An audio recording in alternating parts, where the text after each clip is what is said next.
Hey y'all. All right. Back out in the shop again and back to work on the $50 318.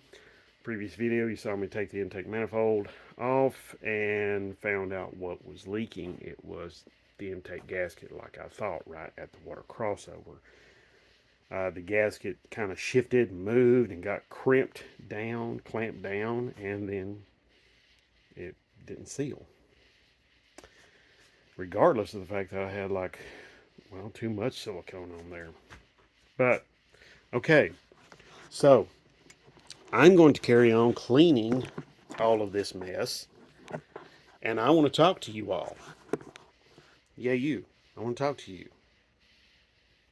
Now, you may be doing this, and you may look at this, and you may get very disheartened. You may get very down and get down on yourself. Don't do that. Don't ever do that. Never sell yourself short. Everybody has failures. Not everybody admits them. Some people deny them forever.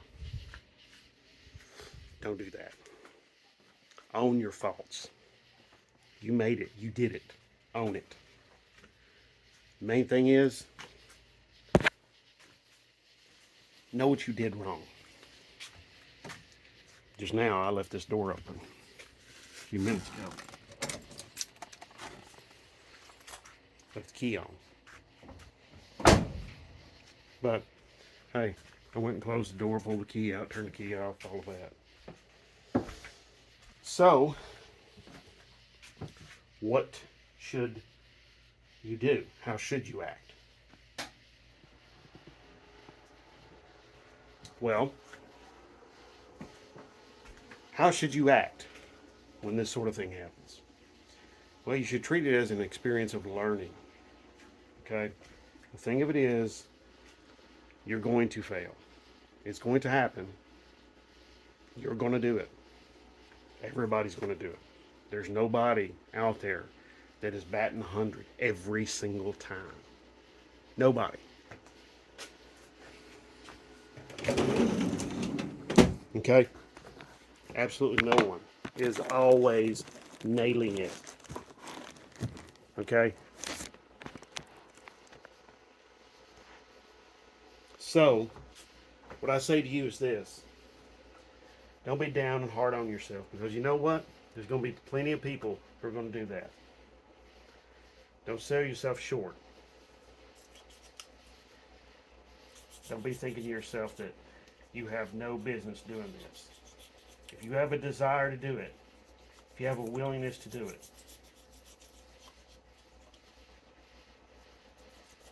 if hearing an engine fire up and run is something that makes you happy, especially when you built that engine, you worked on that engine yourself,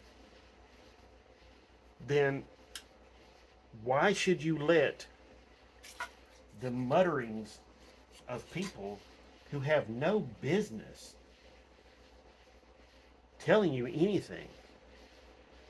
Why would you let them get in your head and tell you that you shouldn't be doing this? That seems kind of crazy.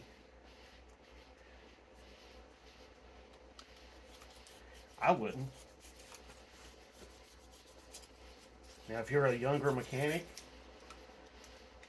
or you're a first timer, I'm going to tell you something. There's a lot of people out there, they're going to be jealous of you. They're going to be like, man, that younger guy, man, I think he's got a lot more on the ball than I do. And they're going to be jealous of you. And they're going to be thinking, oh my God, I can't compete with a guy like that. How am I going to compete with a guy like that?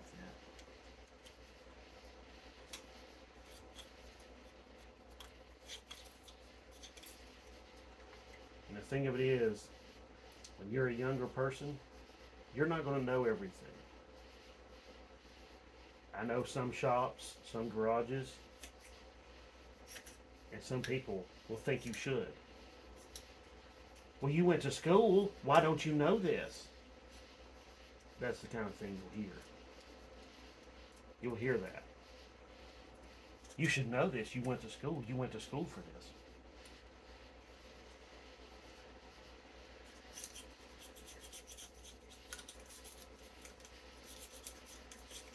And reality is, like I said before, nobody's going to nail it every single time. No one.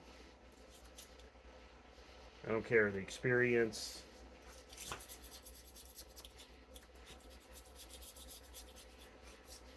The thing of it is you take a chance, you make a decision, you go with it. Okay? That's what I did here on these intake gaskets. I took a chance, I made a decision, and I went with it. And you know what happened? It bit me in the butt. But you know what? A lot of people will point to you and say, well, it's your fault. You did this work, so it's your fault.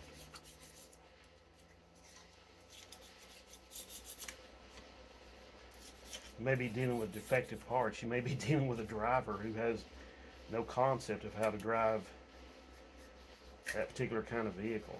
I remember one time I put a clutch on a car. Very nice young lady owned the car, and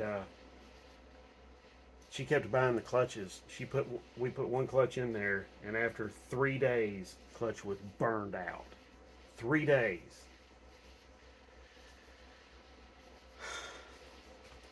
We put another clutch in there. It lasted a week.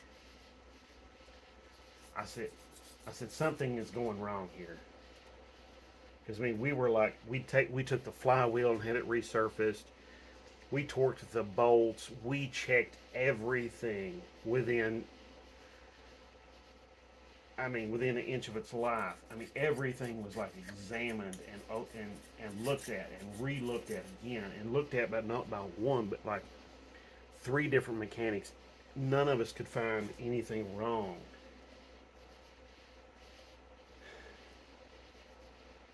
Then come to find out,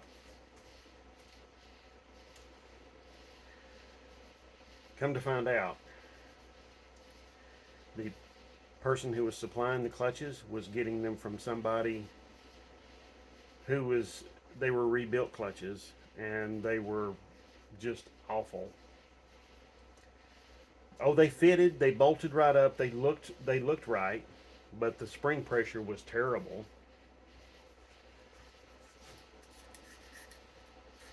Not only that, I also found out that this young woman who owned the car, she'd never driven a stick before in her entire life. This was her first car with a manual transmission. I asked her, I said, who taught you how to drive a stick? Well, nobody. I just got in there and tried it and learned it. She said, what she said, she just tried it and learned it. I said, oh, okay. And I watched her. We put a 3rd clutch in the car. I watched her drive the car. I got in the car with her and I watched her drive it. And oh my God. Within our test drive, she had the thing already getting hot. The clutch was already starting to get hot and you could smell it. I said, please just pull over. I'm going to show you a few things. And I showed her how that you don't, whenever you come to a stoplight or a stop sign, you have to stop the car. You push in the clutch all the way. You hold it to the floor or very close to the floor. You may even take it out of gear and then let out completely on the clutch. That saves the throwout bearing.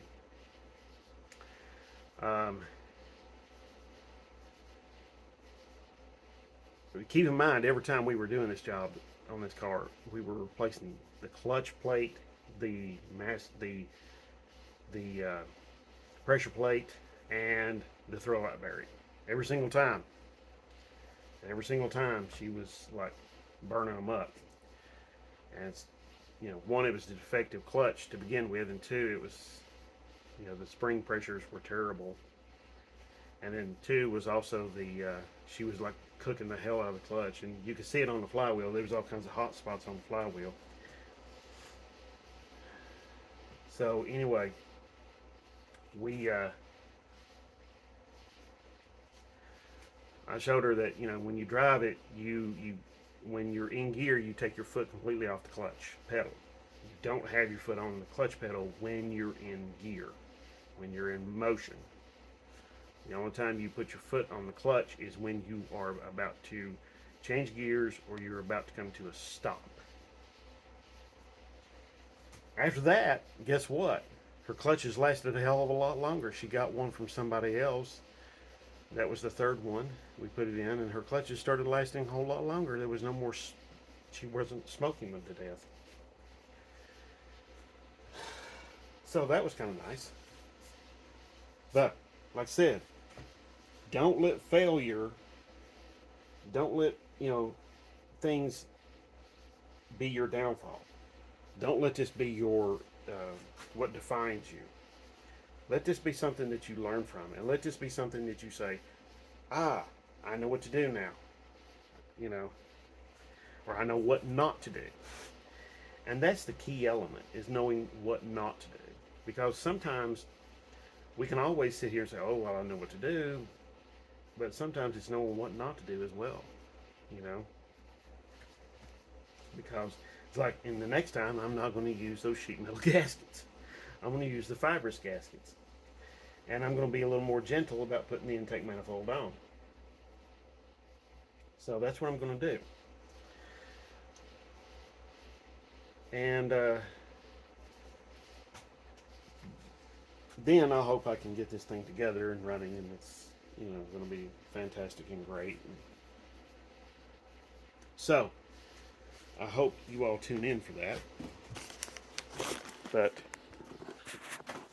like I said, don't let failure be something that defines you. Let it be something that you learn from. It's a learning tool. It's a learning experience. If you're going into this and you're thinking, well, I've got this many years experience, or I did this, or I've got this, or I've got that, I know this, I know that. I shouldn't ever fail. No, you will fail. Why? Well, for one, in our world today, we have to do like 15 things all at once. And we have to it's like we have to talk on the phone, we have to eat our meal, and we have to, do our taxes all at the same time. Oh, and use the bathroom at the same time too. Yeah. So the thing of it is sometimes when you just need to focus on that particular item at that particular time. And sometimes that's not always that easy, because we have so many demands put upon us. There's family, work, and bills, and you got to do this, you got to pay that, and you got to get here and go there and do this and meet this, and blah blah blah blah blah blah blah blah. 800 million different things all at once. So that's why I say, don't let failure define you. Okay? Because you don't know, man. You might say, oh, I messed this up, I'm never going to do this again. No, don't do that. Don't do that. Okay? Because if you give up, you've given up. And the people who are saying you should give up, they will have won. And don't let them bastards ever get anything over on you. Because I'm going to tell you something. A lot of those people, they're jealous. Okay? Because you walk in and you're like, yeah, you see this, you look at this, you know that, you do this, you're doing all this work, and you're making things happen. And it doesn't matter being a garage, it could be whatever kind of job setting you can think of. And you're doing this work, you're getting all these things done, and they're a little jealous, because they're like, what the hell? This guy's getting work done, and we're not. And he's, the thing of it is, it might be time for those folks to learn something from you. So, my thing is this, always keep your mind open, and sometimes it's better to learn from others. All right, enough of this story time, enough of this lesson time. I'm going to finish cleaning this up, and then I think I'm going to call it a day. So thank you so much for watching. God bless. Have a great one. If you have any questions about this or any other videos, you know what to do. Post them down below. Thank you.